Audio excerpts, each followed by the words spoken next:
Assalamualaikum warahmatullahi wabarakatuh. Alhamdulillah wassalatu wassalamu ala Rasulillah.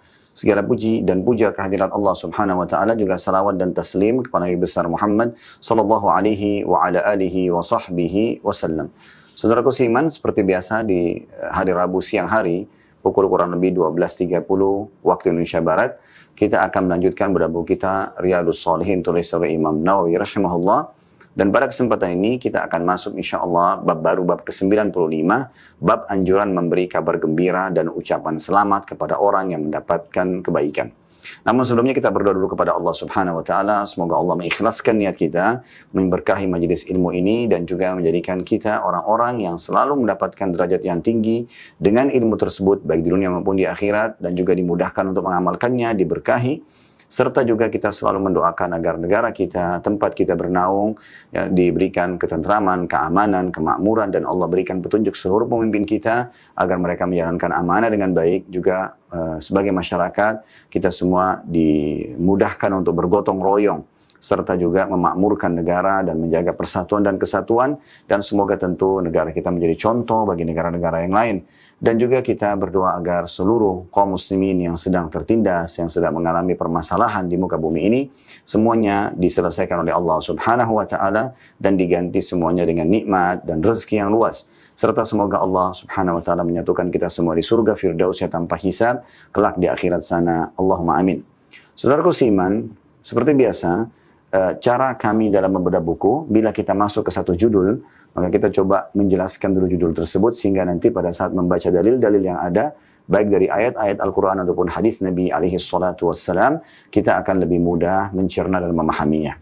Baik teman-teman sekalian, semoga Allah ikhlaskan niat. Kita akan menjelaskan dulu bab anjuran memberi kabar gembira dan ucapan selamat kepada orang yang mendapatkan kebaikan atau kelebihan. Teman-teman sekalian, salah satu ciri khasnya Islam adalah bagaimana setiap orang di antara kita berusaha memasukkan kegembiraan ke dalam hati orang lain. Bahkan kalau kita lakukan itu pada setiap muslim atau sosok muslim, maka ini termasuk amal yang paling Allah cintai. Sebagaimana Nabi SAW bersabda, termasuk amal yang paling Allah cintai adalah memasukkan kegembiraan dalam hati setiap muslim. Namun ini berlaku juga kalau kita menyampaikan kegembiraan atau menyampaikan sebuah berita gembira, ataupun kita membahagiakan orang lain walaupun mereka non-muslim. Seperti misalnya kita berbagi makanan, minuman, pakaian, tempat tinggal, transportasi, anjuran, nasihat, ya, masukan positif, ide-ide yang bagus, ya. Semua ini tentunya akan bernilai pahala di sisi Allah Subhanahu wa taala, dan masuk dalam umumnya sabda Nabi sallallahu alaihi wasallam, khairun nas anfa'um linnas. Manusia yang paling baik adalah manusia yang paling bermanfaat bagi manusia yang lainnya. Dia tidak egoisme, memikirkan dirinya sendiri, tapi bagaimana dia memikirkan juga orang lain dan melibatkan orang lain dalam mencerna dan merasakan kebahagiaan-kebahagiaan tersebut. Walaupun itu hanya sekedar berita gembira. Contoh misal, ada orang baru mendapatkan bayi misalnya, maka mereka gembira. Nah, kita mengatakan selamat misalnya, ya. Bahkan Nabi SAW menganjurkan kita untuk mendoakan mereka, mendoakan. Seperti misalnya dalam hadis dikatakan, barakallahu laka fi mauhubin lak. Semoga Allah memberkahimu di bayi yang baru lahir ini. Wa syakarta wahib, dan semoga engkau bersyukur kepada sang pencipta yang memberi ini. Wa balagha asyuddah, dan semoga dia tumbuh besar dalam kebaikan. Misal. Begitu juga dengan orang yang baru menikah misalnya, ini harus sebelumnya, ya, tapi contoh demi contoh yang penting mudah difahami. Sebenarnya sebelum menjelaskan tentang bayi tadi harusnya contoh ini, tapi saya baru terlintas, ya, saat ini. Orang misalnya menikah, begitu juga mereka gembira, mereka melaksanakan kebaikan, ya, dalam pandangan agama Allah. Kita doakan, ya, barakallahu lakuma, semoga Allah memberkahi buat kalian, wa baraka alaikuma, dan selalu kalian mendapatkan keberkahan atau saling mencukupi satu sama yang lain, wa jama' bainakuma fi khair, dan semoga Allah menggabungkan atau menyatukan kalian dalam kebaikan. Maksudnya selalu bahagia, selalu tentram. Nah, doa-doa positif ini. Kita kalau menjenguk orang sakit, termasuk sunnah Nabi SAW menyampaikan berita gembira kepada mereka, bahwasanya penyakit-penyakit ini akan menjadi pembersihan dosa, peninggian derajat. Karena Nabi SAW bersabda, ada dosa-dosa yang tidak cukup dengan istighfar, tapi Allah uji dengan penyakit misalnya. Kemudian juga contoh yang lain, apa saja berita gembira yang sampai tentang masalah seseorang misalnya sukses dalam usahanya, seseorang misalnya sukses dalam keseharian dia, apa saja. Maka selalu kalau itu adalah berita gembira, kita ucapkan selamat kepada mereka dan mendoakan kebaikan. Nah ini bagian daripada akhlak Islam yang luar biasa gitu, menonjol sekalian. Ini boleh kita ucapkan doa-doa tersebut kepada muslim, dan kita juga bisa mengucapkan selamat dan sebagai bentuk dukungan kepada orang-orang non-muslim asal bukan berhubungan dengan masalah ibadah mereka. Misal Anda punya kerabat juga orang non-muslim, tapi dia termasuk ya orang yang berprestasi misalnya di urusan-urusan dunianya, tidak ada masalah Anda mengatakan selamat misalnya. Yang dilarang itu adalah mengucapkan salam terlebih dahulu. Tapi yang lainnya tidak ada masalah. Atau orang sembuh dari penyakitnya misalnya, lalu kita menyampaikan selamat ya misalnya, karena sukses operasinya misalnya, atau sembuh dari penyakit yang tadinya dia memang sulit sekali untuk berobat, ya, atau sembuh misalnya, bukan berobat, sulit untuk sembuh misalnya, tapi kuasa Allah, Allah sembuhkan misalnya. Dan segala sesuatunya yang berhubungan dengan masalah hal-hal yang baik, dalam pandangan syariat Allah SWT, kita dianjurkan untuk menyampaikan ucapan selamat. Nah ini kurang lebih gambaran tentang masalah bab kita. Kita akan mulai membaca firman Allah Subhanahu wa taala yang diangkat oleh Imam Nawawi rahimahullah. Dalil yang pertama surah Az-Zumar ayat 17 sampai 18 yang bunyinya fabashshir ibad alladzina yastami'una al-qaula fayattabi'una ahsana. Al-ayah artinya, sebab itu sampaikanlah kabar gembira kepada hamba-hamba wahai Muhammad, hamba-hambaku.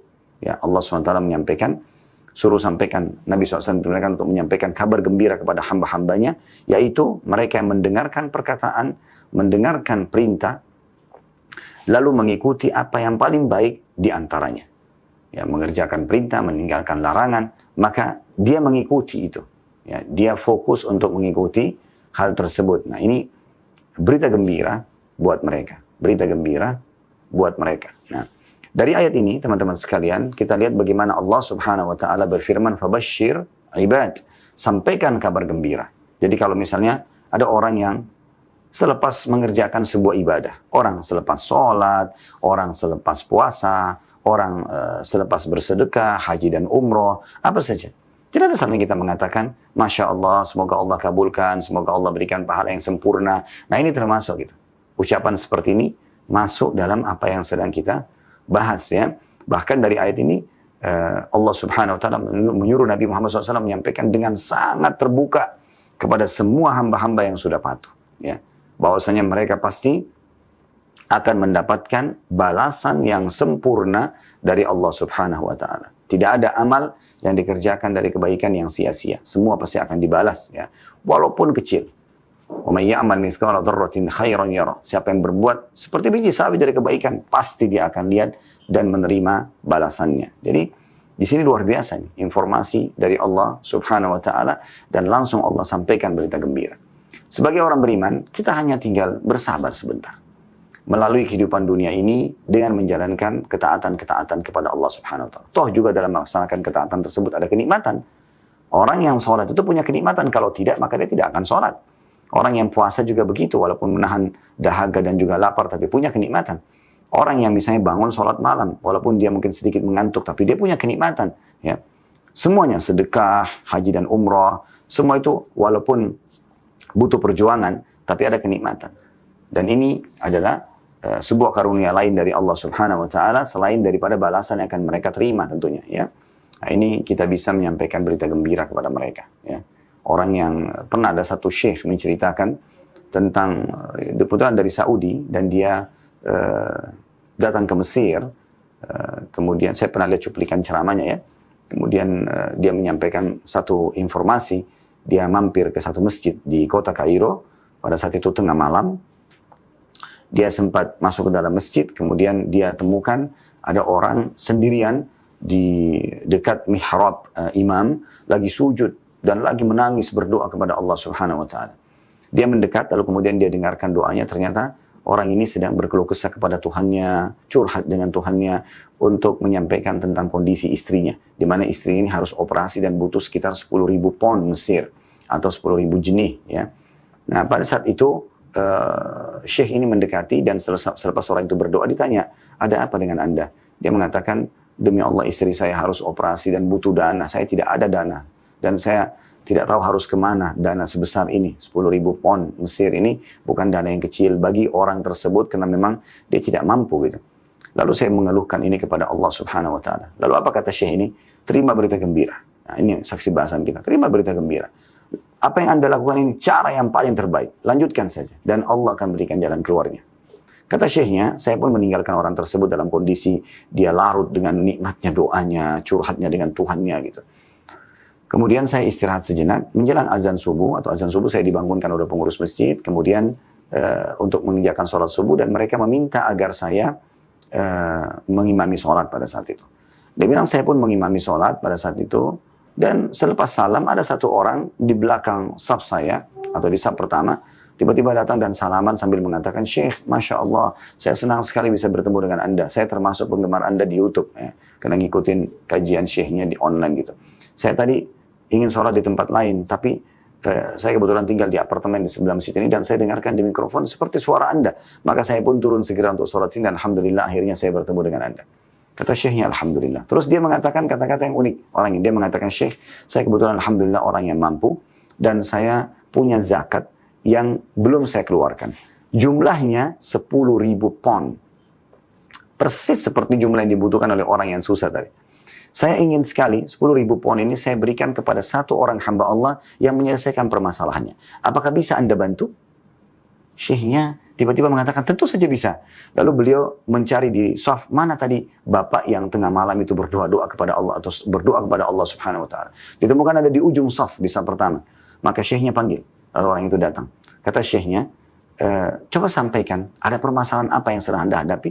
Dia mengatakan, saya demi Allah sedang menghadapi permasalahan, butuh uang 10.000 pound untuk operasi istri saya, dan saya tidak tahu harus kemana. Kata Syekhnya, subhanallah, Allah sudah menjawab permintaan Anda. Ini orang kaya, dia punya zakat yang dia ingin keluarkan 10.000 pound, maka bisa Anda terima dari dia.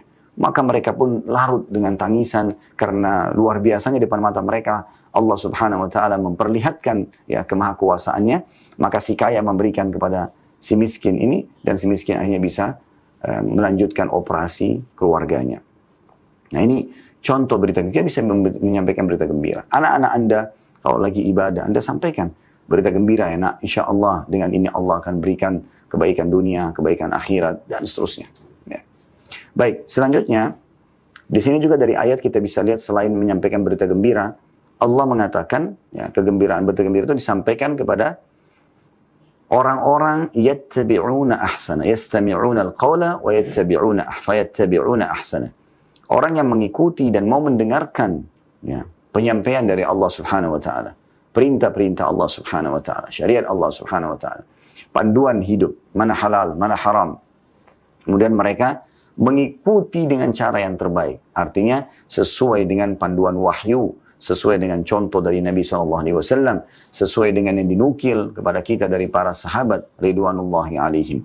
Ya, sehingga akhirnya kita betul-betul seperti apa yang Allah inginkan, tanpa kita menambahnya, mengarang-arangnya, sehingga betul-betul pasti mendapatkan balasan dari sisi Allah Subhanahu wa Ta'ala.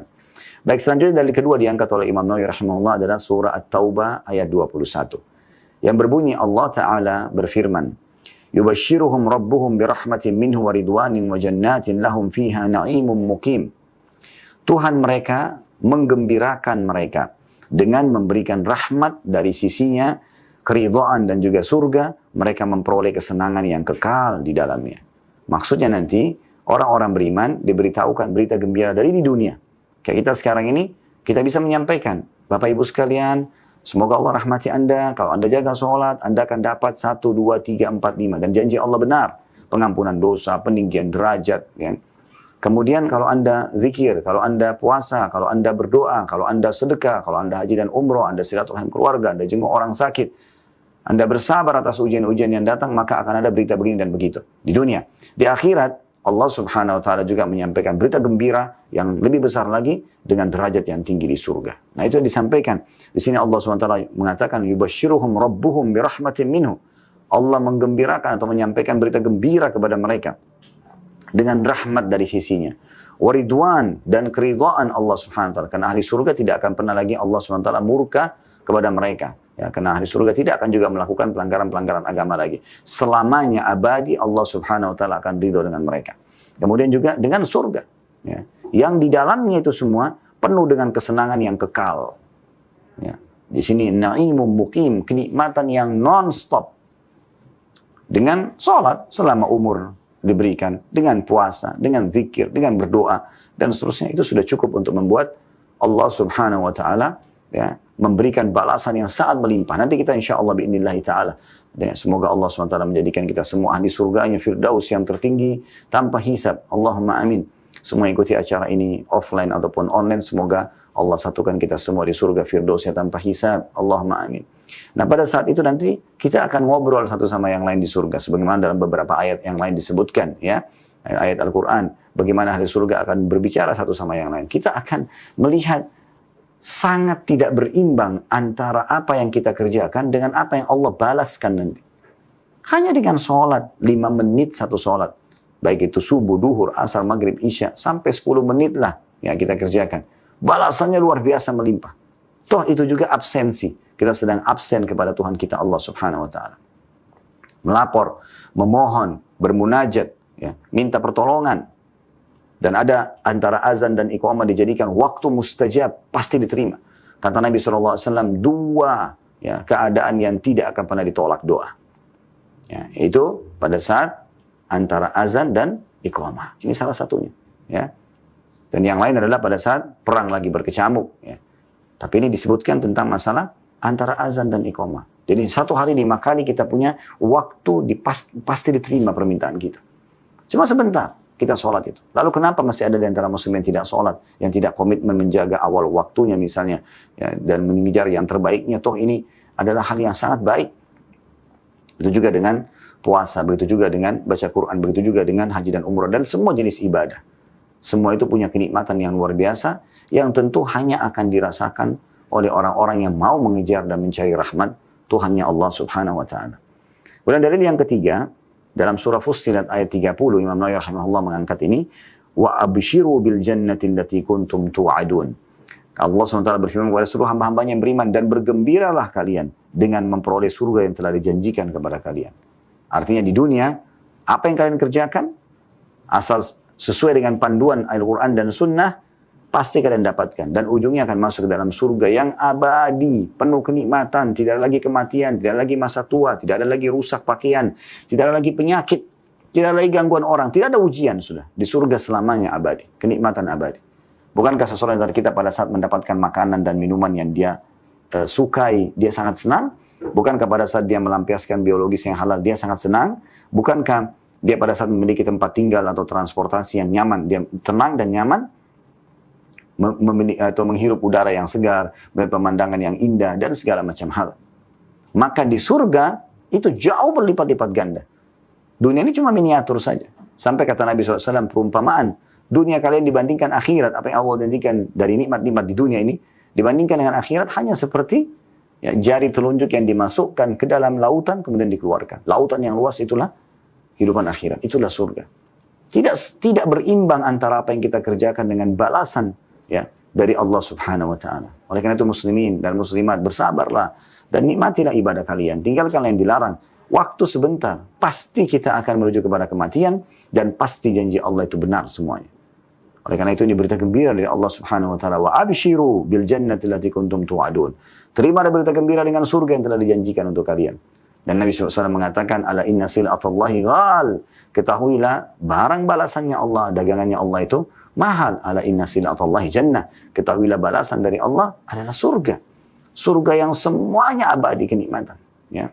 Anda bisa ikutin di playlist YouTube kami insyaAllah. Ada bahasan dan bedah buku tentang Rasulullah SAW cerita tentang surga dan neraka. Di situ Anda akan bisa melihat 30 bab semuanya tentang surga. Aromanya surga, pakaiannya ahli surga, makanannya ahli surga, istananya ahli surga, pasangan hidup ahli surga. Semuanya kenikmatan. Dan memang sudah cukup sabda Nabi SAW, surga itu semua di dalamnya. Mala ainun ra'at, belum pernah mata lihat. Wala udunun sami'at, dan belum pernah telinga dengarkan. Wala khatar ala qalbi bashar, tidak pernah terlintas di hati manusia. Tidak pernah. Tidak akan pernah yang apa yang di surga itu terlintas di benak kita. Pada saat kita lihat, kita terkaget dan kagum luar biasa. Ya, sampai kata Nabi SAW dalam salah satu hadis tentang surga ini hanya berbagi saja ya. Kata Nabi SAW, sesungguhnya ahli surga duduk di salah satu sudut atau sisi surga, dia memandang keindahannya itu 70 tahun baru dia pindah ke pandangan yang sebelahnya. Karena indahnya gitu. Dan abadi. Apa yang lebih nikmat teman-teman sekalian dibandingkan dengan firman Allah Subhanahu wa taala, khalidina fiha, kekal selama di dalamnya. Di dunia ini kita punya masa muda. Tubuh kita sehat, kulit kita masih kencang, ya, pikiran kita juga masih cemerlang, gitu kan. Tapi ada masanya tua, orang pikun, tubuhnya melemah, itu dunia. Ada saatnya di dunia kita lapar, betul memang kita bisa kenyang dengan makan, tapi lapar masih dirasakan, dahaga masih dirasakan. Ya. Begitu juga kita kalau punya jabatan, pekerjaan, ada batasnya. Ada saatnya orang pensiun, ada saatnya orang meninggal. Itu juga dengan rumah. Mungkin sekarang sertifikat atas nama Anda. Tapi di saat Anda meninggal, sudah bukan nama Anda, berarti cuma sementara. Akan dibagi oleh ahli waris dan dijual, dimiliki oleh orang lain. Berapa banyak rumah yang tadinya miliknya si fulan, pada saat dia meninggal, pindah kepada miliknya si fulan yang lain. Si fulan yang lainnya juga pada saat meninggal, pindah kepada miliknya si fulan yang lain. Mungkin di sekitar Anda cukup banyak itu, Anda bisa lihat. Kendaraan, milik kita hanya pada saat kita hidup saja. Setelah kita meninggal sudah bukan lagi. Bahkan ada orang selama hidupnya pun sudah bukan jadi miliknya lagi. Karena dia ya menjualnya karena kebutuhan misalnya. Nah, di dunia ini tidak ada yang kekal. Semua akan ditinggalkan. Tapi akhirat Allah memastikan khalidina fiha. Sekali Anda masuk ke surga, ya, tidak akan habis masa muda Anda. Sebagaimana Nabi SAW mengatakan, ahli surga tidak akan habis masa mudanya. Dalam riwayatnya disebutkan, mereka akan berumur 33 tahun. Tidak lebih sehari, tidak kurang sehari. Dalam riwayat lain juga disebutkan, kata Nabi SAW, siapapun yang tidak ada yang meninggal, bayi ataupun meninggal sudah sangat tua, kecuali mereka akan dibangkitkan dengan umur 33 tahun. Dalam riwayat lain juga disebutkan, keperawakan mereka, postur tubuh mereka seperti ayah mereka Adam. 60 siku ke langit. Dan wajah mereka seperti Yusuf, maksudnya tetap wajah kita seperti ini, tapi sudah tampan sekali, semua hilang kejelekannya gitu kan. Wanitanya juga sangat cantik. Dan juga hati mereka seperti Ayub. Suci, bersih, tidak pernah membenci orang. Tidak pernah ada dendam dan seterusnya. Kemudian di surga tidak akan rusak baju mereka. Tidak ada lagi meludah dan beringus, tidak ada sakit. Ya. Tidak ada lagi ya, buang air besar dan buang air kecil. Semuanya makanan, minuman yang dikonsumsi yang tidak dibutuhkan oleh tubuh akan keluar dalam bentuk keringat di tubuhnya yang lebih wangi dari bau kasturi. Sekali kita memiliki istana di surga, istana kita selamanya khalidina fiha. Kita akan makan di surga bukan karena lapar, kita minum bukan karena haus, tidak lagi lapar dan haus. Sampai kata Nabi SAW, ahli surga yang paling rendah derajatnya memiliki 10.000 pelayan. Yang setiap pelayan memegang 2 nampan. Ya. Maka ahli surga itu akan makan dari nampan yang pertama sampai nampan terakhir 10.000 orang. Dengan kenikmatan yang sama. Nggak ada kenyang. Orang makan kena kenikmatan. Kuasa Allah SWT yang telah menciptakan itu. Orang juga minum bukan karena haus. Jadi kita tidak menderita sama sekali. Ya. Tidak menderita sama sekali. Kepemilikan yang abadi. Pasangan suami istri akan abadi. Semua kebun-kebun, apa saja fasilitas surga, semuanya abadi. Makanya Nabi SAW menyampaikan kepada kita berita gembira, mengatakan nanti akan didatangkan pada hari kiamat ahli surga yang paling susah di dunia. Susah sekali hidupnya. Dari lahir, dari keluarga miskin, sampai meninggal juga meninggal dalam keadaan miskin. Tapi sholat, puasa, jaga ibadah kepada Allah Subhanahu Wa Taala. Apa yang terjadi? Kata Nabi SAW di hari kiamat didatangkan nanti dicelupkan 1 celupan di surga, dikeluarkan. Lalu ditanya, pernah nggak engkau merasakan penderitaan selama ini? Pernah susah nggak hidupmu? Dia mengatakan, demi Allah tidak pernah. Hilang semua kesulitan dunianya hanya dengan 1 celupan di surga. Bagaimana dengan yang jadi penghuninya abadi? Itu 1 celupan doang. Cuma 1 celupan saja. Sudah cukup menghilangkan semua kesulitan dunia. Dan sebaliknya akan datangkan orang yang paling bahagia di dunia, tapi dari ahli neraka. Dari lahir sudah jadi anak raja, tinggal di istana, sampai meninggal juga di istana. Dunia tidak kurang. Tapi ahli neraka. Nggak beriman kepada Allah SWT. Didatangkan hari kiamat, dicelupkan 1 celupan dalam neraka. Dikeluarkan, ditanya, pernah nggak kamu rasa kenikmatan selama ini? Kamu pernah bahagia nggak selama ini? Jawabannya, demi Allah tidak pernah. Hilang, buyar semua, kena siksaan yang pedih di api neraka itu. Maka dalam riwayat lain juga disebutkan, pada saat Allah Subhanahu Wa Taala menciptakan surga, Allah memerintahkan Jibril untuk datang melihatnya. Lalu setelah itu Allah lebih tahu, cuman Allah ingin menyampaikan kepada Jibril, coba lihat surga itu dan berikan apa pendapatmu. Bukan berikan pendapat, Allah tidak butuh pendapat, tapi Allah tanyakan, apa yang sudah kamu lihat? Bagaimana surga itu? Maka dia mengatakan, ya Allah, tidak ada orang yang mendengarkan dari hambamu surga, bukan cuma lihat dengar saja, kecuali pasti dia berharap jadi penghuninya karena luar biasa nikmatnya. Ini Jibril alaihissalam, malaikat yang mulia, gitu kan? Memang sudah hidup di langit sana, ya. Di sekitar surga, tahu semua fasilitas yang Allah berikan. Langsung mengatakan tidak ada seorang hambamu pun yang mendengarkan kecuali mereka berharap jadi penghuninya. Lalu kemudian Allah menyuruh lagi ke neraka. Lihat neraka tersebut. Kemudian dia melihat siksaan yang luar biasa. Lalu Allah mengatakan, bagaimana?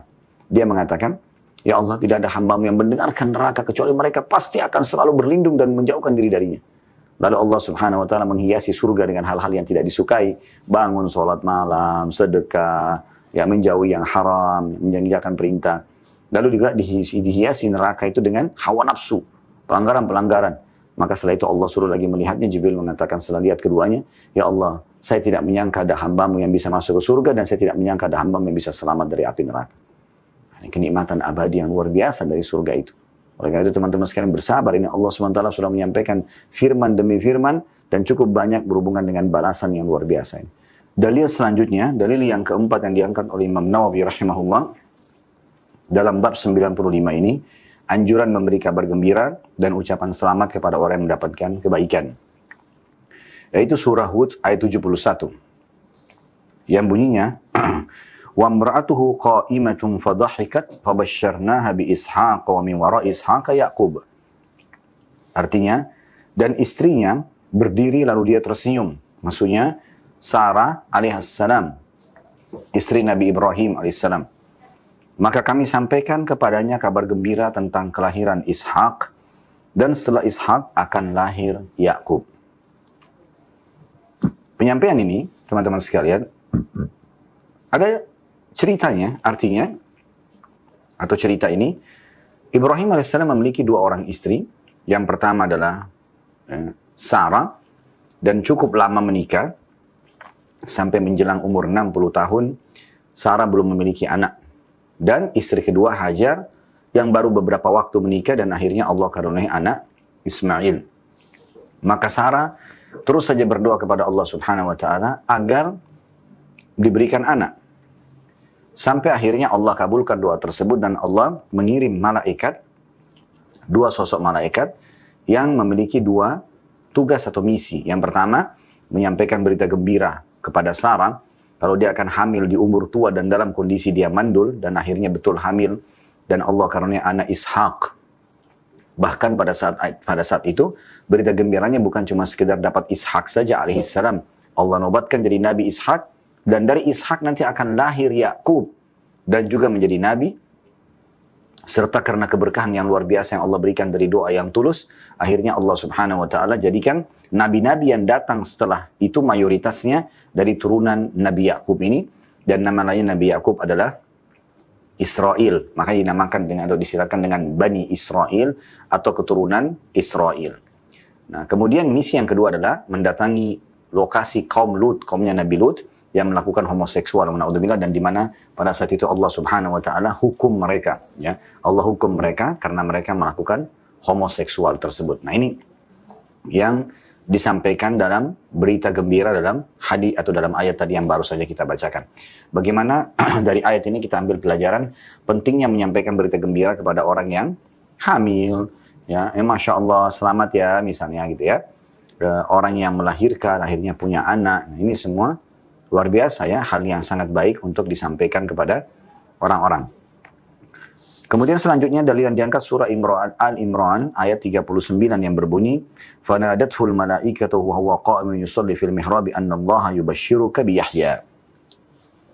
Kemudian para malaikat memanggil Zakaria alaihissalam, ini kisah tentang Nabi Zakaria, ketika dia sedang berdiri melakukan sholat di mihrabnya, bahwasanya Allah menyampaikan kabar gembira kepadamu tentang kelahiran Yahya.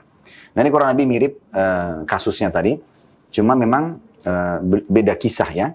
Kalau tadi Nabi Ibrahim AS, istri pertamanya Sarah yang mandul tidak bisa punya anak, Nabi Ibrahim dan Sarah dua-duanya berdoa agar Allah berikan anak, akhirnya Allah berikan hamil Sarah di umur tuanya.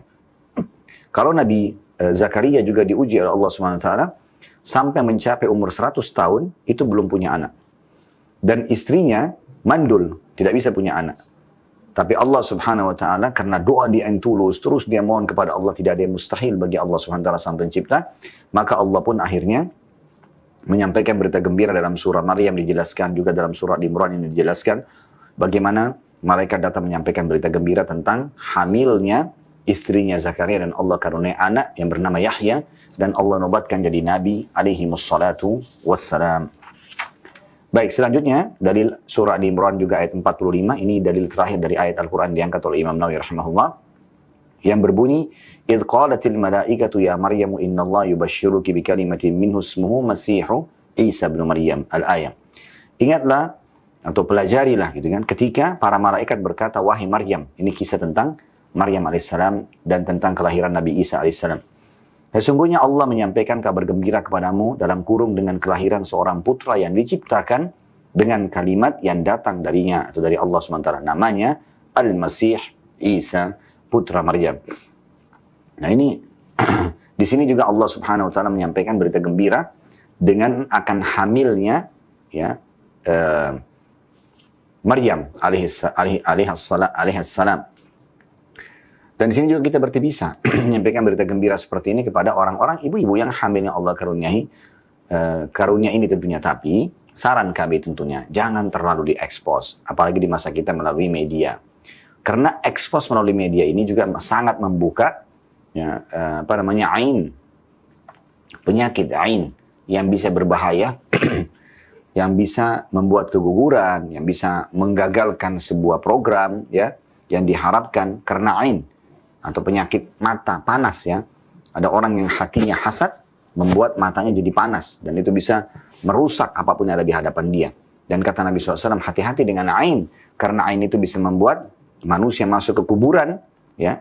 Dan juga unta bisa masuk ke kuali. Kuali kecil, tapi unta bisa masuk, mengecil gara-gara ain. Juga kata Nabi SAW dalam hadis yang semua ini tentu dihasankan dan disahihkan oleh para ulama. Kata Nabi SAW, ya, sesungguhnya ain itu benar terjadi. Dan dalam riwayat lain mayoritas umatku meninggal justru karena ain. Jadi penyebabnya itu dulu. Hasadnya orang kepada kita akhirnya membuat kitanya kena itu. Ya. Dan cara supaya tidak kena kita harus selalu memuji Allah Subhanahu Wa Taala. Pada saat orang memuji kita, kita mengatakan Masya Allah, Tabarakallah. Ya, atau Masya Allah, ya, La hawla wa la quwata illa billah. Jadi kita memuji Allah Subhanahu Wa Taala atas nikmat-nikmat tersebut. Nah, berapa banyak orang yang kami temukan bahkan berkeluh kesah pada kami itu. Mereka hamil akhirnya keguguran. Ternyata memang terlalu diekspos. Hasil USG masuk ke media, gitu kan. Terus wawancara sana sini, akhirnya atau diekspos lah ya secara umum. Akhirnya orang-orang yang tidak suka hasad, gitu kan. Ini hati-hati sekali. Lebih baik tidak usah. Kita terima berita gembira Allah SWT berikan kepada kita. Kalau ada yang mengucapkan selamat, alhamdulillah, cukup itu. Ya, seperti itu. Dan kita terus berdoa agar Allah SWT berkahi dan Allah mempertahankan nikmat tersebut. Nah, ini kurang lebih gambaran tentang ayat-ayat yang diangkat oleh beliau. Dan beliau mengatakan Imam Nawawi rahimahullah, ayat-ayat dalam bab ini sangat banyak dan dikenal. Dan hadis-hadisnya juga sangat banyak sekali. Hadis-hadis itu masyhur dalam As-Sahih, diantaranya adalah. Nah, sekarang kita akan masuk ke hadis pertama dalam bab ini. Cukup panjang tapi saya bacakan. Ya, maaf, ini hadis pertama pendek tapi ada hadis kedua yang cukup panjang. Ya, hadis pertama ini hadis nomor 713. Maaf, tadi saya katakan panjang itu maksud saya hadis keduanya nanti 714 ya. Hadis pertama cukup pendek sebenarnya. Hadis kedua yang panjang ya. Hadis nomor 713 dari Abu Ibrahim. Ada yang berkata Abu Muhammad. Ada juga yang mengatakan Abu Muawiyah yang bernama Abdullah bin Abu Aufa radhiyallahu anhu, ini sahabat Nabi. Anna Rasulullah sallallahu alaihi wasallam basyara Khadijah radhiyallahu anha bi baitin fil jannati min qasab la sakhaba fiha wala nasab. Bahwa Rasulullah SAW memberikan kabar gembira kepada Khadijah radhiyallahu anha dengan sebuah istana di surga yang terbuat dari mutiara berongga, tidak ada teriakan maupun keletihan di dalamnya. Hadis riwayat Bukhari dan juga Muslim. Dan makna al-qasab disebutkan di sini adalah mutiara berongga, sedangkan as-sakhab adalah teriakan dan keributan. Nah, dari hadis ini kita banyak sekali yang bisa kita ambil pelajaran. Namun saya dulu ingin menyampaikan, terlebih dahulu ingin menyampaikan bagaimana sebab keluar awalnya berita gembira kepada Khadijah radhiyallahu anha. Khadijah adalah figur istri yang luar biasa. Beliau adalah istri yang sangat luar biasa dalam melayani suami, dalam mentaati suami, dalam mendahulukan suami. Bagi dia semuanya hidupnya untuk membahagiakan suaminya. Sehingga dengan itu, karena ini bagian daripada syariat Allah Subhanahu Wa Taala, satu waktu Nabi SAW pulang ke rumah lalu bertemu dengan Khadijah, dan Khadijah karena cintanya sama suaminya sampai dia bisa tahu dari wajah Nabi SAW kalau suaminya lagi lapar kah atau butuh sesuatu, walaupun belum diucapkan. Maka pada saat Nabi SAW masuk ke dalam rumah, Khadijah pun pamit ya untuk menyiapkan makanan kesukaan Nabi SAW. Di saat itu Allah turunkan Jibril AS, dan Jibril mengatakan, "Hai Muhammad, sebentar lagi Khadijah akan datang membawakan makanan kesukaanmu atau menyiapkan makanan untukmu." Gitu kan? Dan karena perbuatan yang luar biasa pada suaminya ini, maka sampaikan kepada dia berita gembira, ya, bahwasanya ya, dia akan sampaikan salam dari Tuhannya karena perbuatan ini. Kalau kata Jibril AS, dan sampaikan juga salam dariku, serta sampaikan berita gembira kalau dia akan diberikan istana di surga karena perbuatan ini yang terbuat dari tadi disebutkan di sini ya, yaitu mutiara yang berongga dan tidak akan pernah ada keributan dalamnya. Kenapa? Karena Khadijah nggak pernah ribut dengan suaminya. Selalu kesantunan, kesopanan, keromantisan, ya, keharmonisan, semuanya yang kebaikan-kebaikan saja yang ada. Oleh karena itu Allah SWT berikan balasan yang luar biasa. Nah, ini sebab disebutkannya hadis ini, gitu kan? Bagaimana Khadijah mendapatkan keutamaan ini. Baik, kita langsung saja masuk kepada faidah hadis. Ya. Faidah yang pertama, kedudukan Khadijah radhiyallahu anha, istri pertama Nabi SAW, dan bagaimana pelajaran yang luar biasa bisa kita ambil terutama dari para muslimah. Hanya menjadi istri yang baik, menjadi wanita yang salihah, ya, maka bahagia di dunia. Selalu dikenang, tidak ada satupun dinukil berita dari Khadijah atau tentang Khadijah yang buruk, tidak ada. Hampir semua muslimin sepakat kalau Khadijah adalah orang baik. Orang yang tidak pernah punya masalah dengan Nabi SAW. Bahkan pada saat meninggal, dikenang dengan Amul Huzun, tahun kesedihan. Karena Nabi SAW sedih dengan meninggalnya Khadijah. Merasa kehilangan. Dan begitulah seharusnya setiap istri. Pada saat dia meninggal, suaminya merasa kehilangan. Ya. Dan kata Nabi SAW, istri manapun yang meninggal dan suaminya ridho, merasa luar biasa kehilangan karena semasa hidup sangat luar biasa pelayanannya, ya, akhlaknya, maka dia pasti akan masuk ke dalam surga. Jangan sampai Anda menjadi seorang istri yang kalau meninggal, suaminya malah mengatakan Alhamdulillah dia meninggal. Karena masa hidupnya semuanya tuntutan, semuanya permasalahan. Tidak selesai masalah-masalah dalam hidupnya. Maka ini yang diambil pelajaran dari situ ya. Kemudian yang kedua, bagaimana kondisi surga yang semuanya penuh dengan kenikmatan, tidak lagi bising, tidak ada lagi letih, tidak ada lagi gangguan, semuanya ketentraman. Anda mungkin pernah mengalami fase di mana pada saat itu Anda merasa sangat tentram. Misalnya kondisi fisik Anda lagi prima, makanan dan minuman lagi yang Anda sukai lagi ada, ya, Anda lagi gembira-gembiranya, lagi tersenyum, tertawa, bahagia. Semua kondisi di sekitar Anda aman, tentram, cuaca bagus, negara aman, pekerjaan berjalan lancar, semuanya orang baik dengan kita. Nah, kondisi seperti ini berlipat ganda nanti akan kita rasakan di surga. Karena di dunia bisa berubah setiap saat kan. Bisa Anda sehat menjadi sakit, bisa Anda muda menjadi tua, bisa Anda berteman tiba-tiba bermusuhan, bisa Anda merasakan sebuah kenikmatan dan tiba-tiba juga bisa hilang. Ya. Tidak Anda dapatkan lagi misalnya makanan favorit Anda, minuman Anda dan seterusnya. Atau Anda kena ujian penyakit yang membuat Anda tidak bisa lagi mengkonsumsi makanan kesukaan Anda misalnya. Di surga tidak seperti itu. Ya, semuanya akan Anda rasakan dan sifatnya abadi sebagaimana tadi kami sudah jelaskan ya teman-teman sekalian. Oleh karena itu selalu memohon kepada Allah SWT agar dimasukkan dalam surga dan selalu kejar amalan-amalan yang membawa Anda masuk ke dalam surga. Ingat sabda Nabi SAW, sesungguhnya surga itu lebih dekat kepada seseorang di antara kalian daripada tali sendalnya sendiri. Artinya azan, sholat, ya, apapun perintah sedang datang kerjakan.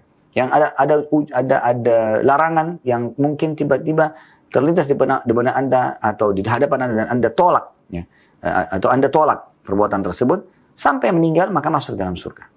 Dan begitu juga kata Nabi SAW, dan sesungguhnya neraka lebih dekat kepada salah seorang di antara kalian daripada tali sendalnya sendiri. Ugal-ugalan, mabuk setiap hari, zina setiap hari, riba, manipulasi, ghibah, fitnah, terus begitu, hanya meninggal, selesai. Masuk ke dalam nerakanya. Oleh karena itu harus hati-hati sekali dan keputusan ada di tangan Anda tentunya teman-teman sekalian. Selanjutnya hadits kedua, ini hadits yang tadi saya katakan cukup panjang. Dari Abu Musa al-Ash'ari radhiyallahu anhu, annahu tawadda fi baitihi thumma kharaja faqala la'alzamanna Rasulullah sallallahu alaihi wasallam wa la'akunanna ma'ahu yaumi hadha. Faja'a al-masjid fasa'ala 'anil Nabi sallallahu alaihi wasallam faqalu wajjaha huna. Qala fakharajtu ala atharihi as'alu anhu hatta dakhala bi'ra arish atau bi'ra arisin, ya pakai sin tadi ya. Saya keliru mengucapkan dengan shin. Mohon maaf, hatta dakhala bi'ra arisin. Fajalastu 'inda al-babi hatta qada Rasulullah sallallahu alaihi wasallam hajatahu wa tawadda. Faqumtu ilayhi fa idha huwa qad jalasa 'ala bi'ri arisin wa tawassata kuffahu atau kuffaha. Wa kashafa 'an saqayhi wa dallahuma fil bi'r. Fasallamtu 'alayhi thumma insaraftu. فجلست عند الباب فقلت لأكونن بواب رسول الله صلى الله عليه وسلم اليوم فجاء أبو بكر رضي الله عنه فدفع الباب فقلت من هذا فقال أبو بكر فقلت على رسلك ثم ذهبت فقلت يا رسول الله هذا أبو بكر يستأذن فقال إئذن له بشره بالجنة فأقبلت حتى قلت لأبي بكر ادخل ورسول الله صلى الله عليه وسلم يبشرك بالجنة فدخل أبو بكر حتى جلس عن يمين النبي صلى الله عليه وسلم معه في الكف ودل رجليه في البئر كما صنع رسول الله صلى الله عليه وسلم وكشف عن ساقيه ثم رجعت وجلست وقد تركت أخي يتوضأ ويلحقني فقلت إن يريد الله في فلان أو يريد أخاه خيرا يأتي به فإذا إنسان يحرك الباب فقلت من هذا فقال عمر بن الخطاب فقلت على رسلك ثم جئت إلى رسول الله صلى الله عليه وسلم فسلمت عليه وقلت هذا عمر يستأذن فقال إئذن له بشره بالجنة فجئت عمر فقلت أذن ويبشرك رسول الله صلى الله عليه وسلم بالجنة فدخل فجلس مع رسول الله صلى الله عليه وسلم في الكف عن يساره ودل رجليه في البئر ثم رجعت فجلست فقلت إن يريد الله في فلان خيرا يعني أخاه يأتي به فجاء إنسان فحرك الباب فقلت من هذا فقال عثمان بن عفان فقلت على رسلك وجئت النبي صلى الله عليه وسلم فأخبرته فقال إئذن له وبشره بالجنة مع بلوى تصيبه فجئت فقلت ادخل ويبشرك رسول الله صلى الله عليه وسلم بالجنة مع بلوى تصيبك فدخل فوجد الكف قد ملئ فجلس وجاههم من الشك الآخر قال سعيد بن المسيب فأولتها قبورهم. Terjemahannya yang tadi hadis cukup banyak saya bacakan dalam bahasa Arab, bahwa ini Abu Musa al-Asy'ari radhiyallahu anhu berkata bahwa dia berwudu di rumahnya. Dia berwudu di rumahnya, kemudian dia keluar rumah dan berkata, sepanjang hariku, hari ini aku akan mengikuti Rasulullah SAW dan selalu bersama beliau. Nah, ini sekaligus kita ambil saja langsung pelajarannya ya, bahwasanya pelajaran pertama dari hadis adalah kedudukan Abu Musa al-Asy'ari radhiyallahu anhu. Bagaimana pada masa itu beliau meluangkan waktunya dan dia memang ingin sekali mendapatkan pahalanya. Sehari itu akan membantu Nabi SAW. Apa saja Nabi inginkan dia akan bantu. Dia akan selalu bersama Nabi dimanapun Nabi berada. Maka dia pun datang ke masjid, kemudian bertanya tentang Nabi SAW. Maka orang-orang menjawab, beliau menuju ke arah sini. Ditunjuklah satu arah. Lalu dia berkata, kata Abu Musa al-Asy'ari, maka saya pergi mengikuti jejak beliau dan menanyakan tentang beliau hingga beliau masuk ke dalam sebuah sumur yang bernama Aris. Maka saya pun duduk di depan pintu hingga Rasulullah SAW selesai dari hajatnya dan wudhu. Kemudian saya menghampiri beliau, ternyata beliau telah duduk di atas sumur dan berada di tengah-tengah bibir sumur tersebut. Beliau menyingkap kedua betis beliau dan menjulurkan keduanya ke dalam sumur. Saya mengucapkan salam kepada beliau, kemudian saya kembali dan duduk di depan pintu. Saya pun berkata, hari ini saya harus menjadi penjaga pintu untuk Rasulullah SAW. Kita ambil pelajaran di sini. Pelajaran yang kedua dari hadis adalah bagaimana Nabi SAW juga memiliki waktu untuk bersantai. Dan biasanya orang-orang Madinah di musim panas pada saat itu mereka duduk menyejukkan tubuh mereka di bawah perkebunan, di bawah pohon-pohon yang penuh dengan pohon-pohon. Dan juga mereka biasa merendamkan kaki mereka di air. Ya, itu yang Nabi SAW contohkan pada saat itu. Dan ini berarti dibolehkan bagi setiap muslim melakukan perbuatan tersebut. Ya. Ini faedah kedua dari hadis. Ya. Kemudian faedah yang ketiga dari hadis adalah bolehnya seseorang muslim memiliki pendamping, penjaga yang mendampingi dia, yang melayani kebutuhannya. Ya. Ini juga dibolehkan. Nabi SAW memiliki banyak pelayan. Di antaranya Abdullah bin Mas'ud yang biasa menyiapkan siwak dan juga ya sendal beliau, ada Anas bin Malik yang memenuhi kebutuhan-kebutuhan beliau, ya. Dan cukup banyak di antara para sahabat yang mengabdi kepada Nabi Sallallahu Alaihi Wasallam, dan beliau biarkan di antaranya Abu Musa al-Asy'ari sini jadi seperti menjadi penjaga pintu atau security Nabi SAW, gitu kan. Dia menjaga pintu kebun tersebut supaya ya Nabi SAW aman, dan setiap kali ada orang yang pamit ingin ketemu, maka Abu Musa al-Asy'ari meminta izin kepada Nabi SAW. Ini pelajaran ketiga dari hadis. Selanjutnya, kemudian datanglah Abu Bakar radhiyallahu anhu yang mendorong pintu. Sebenarnya bukan mendorong, lebih tepatnya mengetuk ya pintu. Maka saya bertanya, siapa ini? Dia menjawab, Abu Bakar. Maka saya pun berkata, tunggu sebentar. Kemudian saya pergi dan berkata, wahai Rasulullah, ini Abu Bakar minta izin masuk. Maka beliau menjawab, izinkan dia dan sampaikan kabar gembira kepadanya dengan surga. Maka saya pun kembali hingga saya berkata kepada Abu Bakar, masuklah dan Rasulullah SAW memberimu kabar gembira dengan surga. Maka Abu Bakar pun masuk hingga duduk di samping kanan Nabi SAW di tepi sumur dan menjulurkan kedua kaki beliau juga ke dalam sumur. Kemudian sebagaimana dilakukan oleh Rasulullah SAW, dan beliau pun ikut menyingkap kedua betis beliau. Dari sini kita ambil pelajaran keempat, kelima, dan keenam dari hadis ya. Pelajaran keempatnya adalah tentang kedudukan Abu Bakar radhiyallahu anhu, dan ada adab, beliau menunjukkan adab di sini kalau ingin bertamu, mendatangi seseorang, maka ketuk pintu dulu. Ketuk pintu dulu ya. Di sini Abu Bakar tidak langsung nyelonong masuk, maaf ya dengan bahasa ini, tiba-tiba masuk ke dalam kebun tersebut, padahal dia tahu posisi dia sebagai sahabat Nabi, dia tahu dia sebagai mertua Nabi, dan pasti Nabi tidak akan larang gitu. Tapi karena sudah ada Abu Musa al-Asy'ari yang menjaga depan pintu kebun, maka beliau pun pamit untuk masuk dengan mengetuk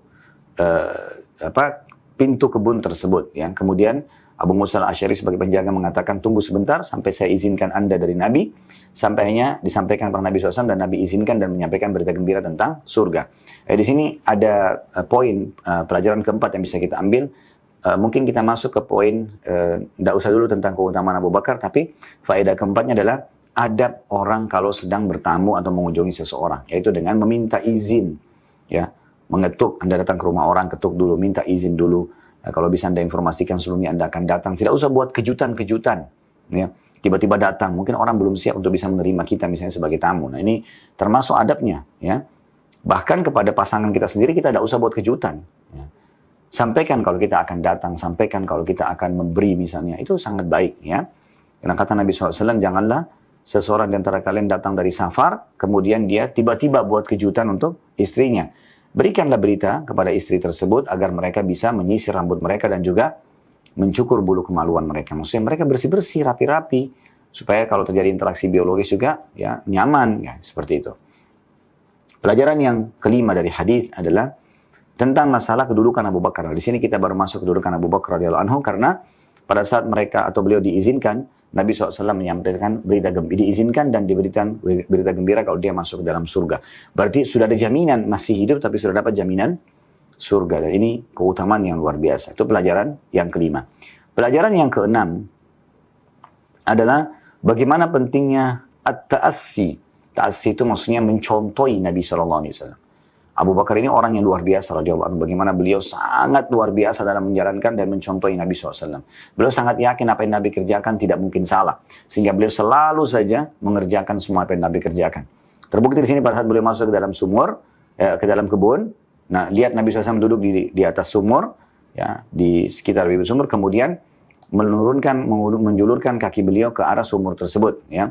Maka Abu Bakar langsung duduk di sisi kanan ya Nabi SAW. Kemudian juga sama, ya, menurunkan kakinya ke arah sumur tersebut. Kemudian juga karena Nabi SAW menyingkap betisnya, beliau pun mengikuti itu.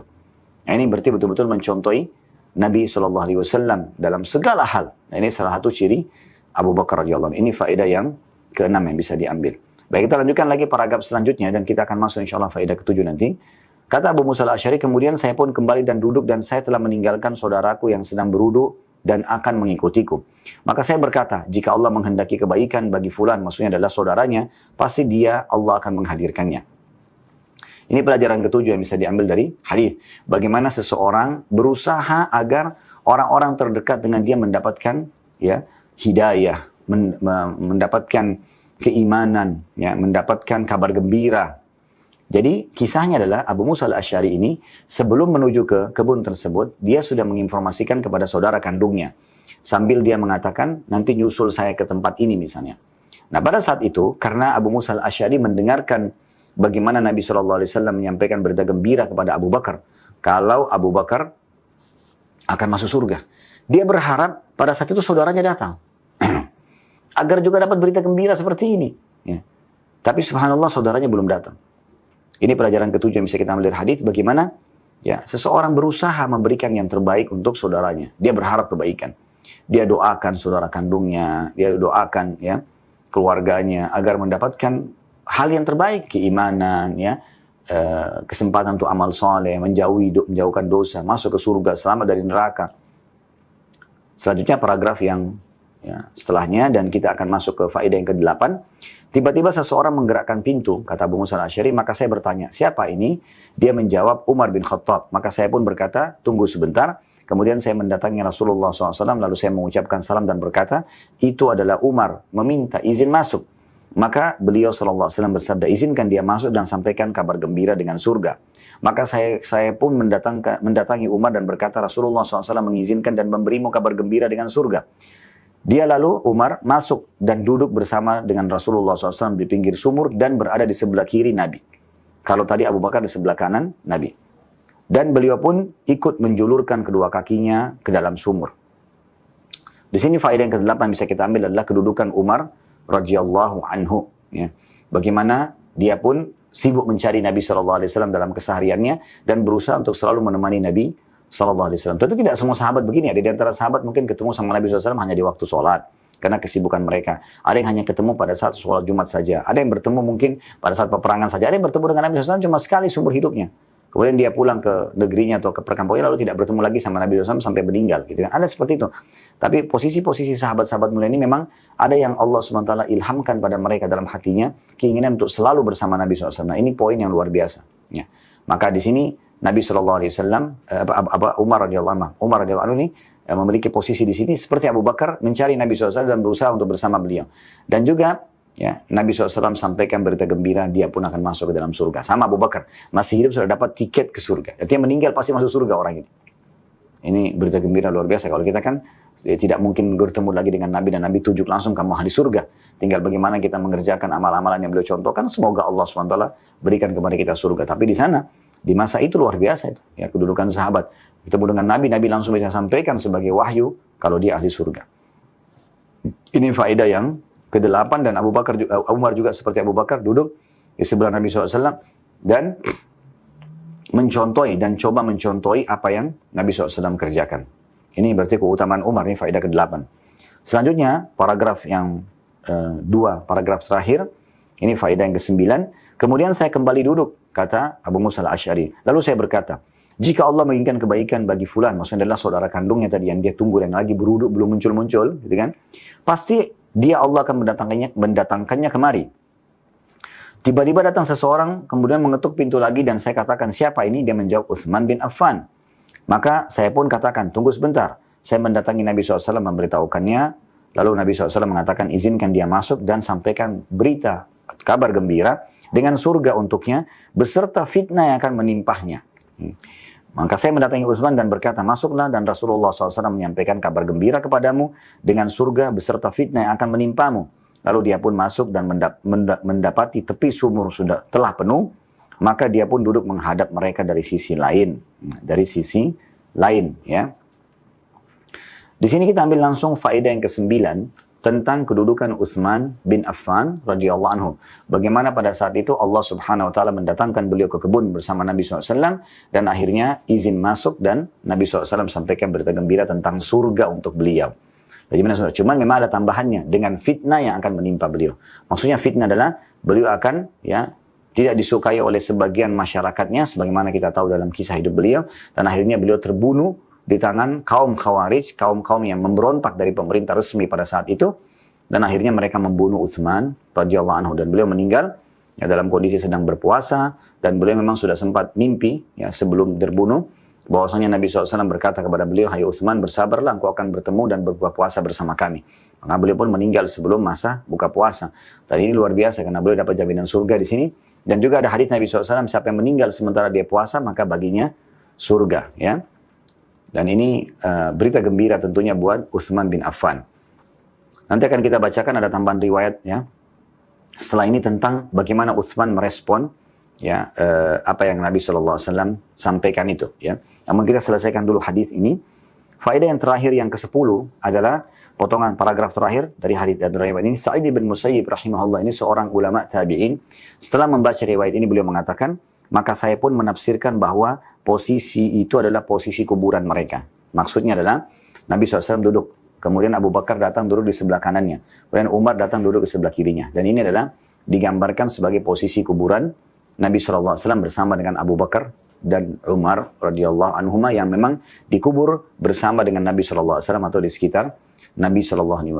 Ya, ini faedah yang 10 yang bisa kita ambil. Bagaimana Sa'id bin Musayyib rahimahullah memberikan ta'wil atau makna daripada hadis tersebut tentang posisi kuburan. Dan memang Abu Bakar sama Umar dikubur di sebelah Nabi alaihi salatu wassalam. Baik, ini 10 buah faedah yang bisa kita ambil dari riwayat ini. Namun kita sempurnakan dengan membaca. Imam Nawawi mengatakan, dan dalam satu riwayat tambahan, wa amarani Rasulullah sallallahu alaihi wasallam bihifdzil bab wa fiha anna Utsman hina basyarahu hamidallah ta'ala thumma qala Allahul musta'an. Dan Rasulullah SAW memerintahkanku, kata Abu Musa al-Asy'ari radhiyallahu anhu, menjaga pintu. Di dalamnya disebutkan dalam riwayat itu bahwa ketika Utsman diberi kabar gembira, dia memuji Allah Subhanahu wa taala, kemudian berkata, hanya Allah lah tempat meminta pertolongan. Hanya Allah lah tempat meminta pertolongan. Ya. Baik, dari riwayat tambahan ini kita bisa tambahkan faedah ke-11 dari hadis ya. Tentang pentingnya orang yang mendapatkan berita gembira memuji Allah Subhanahu wa taala.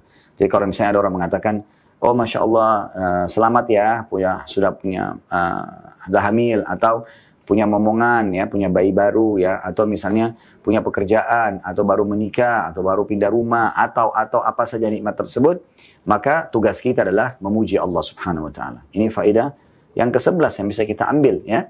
Jadi setiap nikmat selalu syukuri. Karena Allah SWT berfirman dalam surah Ibrahim, la in syakartum la azidannakum. Kalau kalian bersyukur maka pasti saya akan tambah, kata Allah, wala in kafartum inna adabi lasyadid. Kalau kalian kufur maka siksaku sangat pedih. Kemudian pelajaran yang ke-12 yang terakhir yang bisa kita ambil tentang pentingnya seseorang yang selalu meminta tolong kepada Allah Subhanahu wa taala. Kalau sampai kepadanya justru hal-hal yang dia tidak sukai, maka dia bisa mengatakan Allahul musta'an. Allah tempat kita meminta pertolongan. Nah, ini perlu untuk direalisasikan dalam kehidupan ya. Kalau di Timur Tengah sudah sering kami dengarkan dari teman-teman di sana yang tentu sudah belajar agama ya, tidak semua orang Timur Tengah. Tapi teman-teman yang kami kenal di kota Madinah dulu, di kota Mekah, umumnya di Saudi, kalau bertemu, kemudian sampai kepada mereka berita gembira, berita sesuatu mungkin yang mereka kurang suka. Kalau mereka berita gembira mereka bersyukur, tapi kalau sesuatu yang mereka khawatirkan atau mereka tidak suka, mereka mengatakan Allahul musta'an. Misalnya, sampai berita orang tua Anda meninggal, Allahul musta'an. Ya. Oh si fulan telah menceritakan Anda buruk, Allahul musta'an. Allah tempat kita meminta pertolongan. Nah, ini termasuk perbuatan yang sangat mulia yang harusnya dijaga oleh setiap muslim. Alhamdulillah sampai sini kita cukupkan pada pertemuan kita ini. Kedepannya kita akan lanjutkan insya Allah. Sisa ada 2 buah riwayat di dalam bab ini yang cukup panjang. Riwayat nomor 715 ya, dan juga 716. Dan teman-teman sekalian jangan lupa selalu dukung channel-channel dakwah termasuk channel kita ini.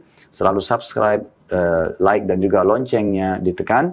Serta berikan komen positif bagi teman-teman di YouTube dan teman-teman di Instagram, di Facebook, mungkin juga di TikTok untuk selalu follow dan juga menyebarluaskan dakwah ini. Semoga kita juga partisipasi bersama-sama dalam meraih pahala. Dan jangan lupa dukung semua channel-channel dakwah yang menyampaikan tentang Islam, tentang sunnah Nabi SAW sesuai dengan pemahaman para salafus salih, para sahabat ridwanullahi alaihim, supaya Anda pun punya andil bersama dengan ustaz-ustaz kita itu.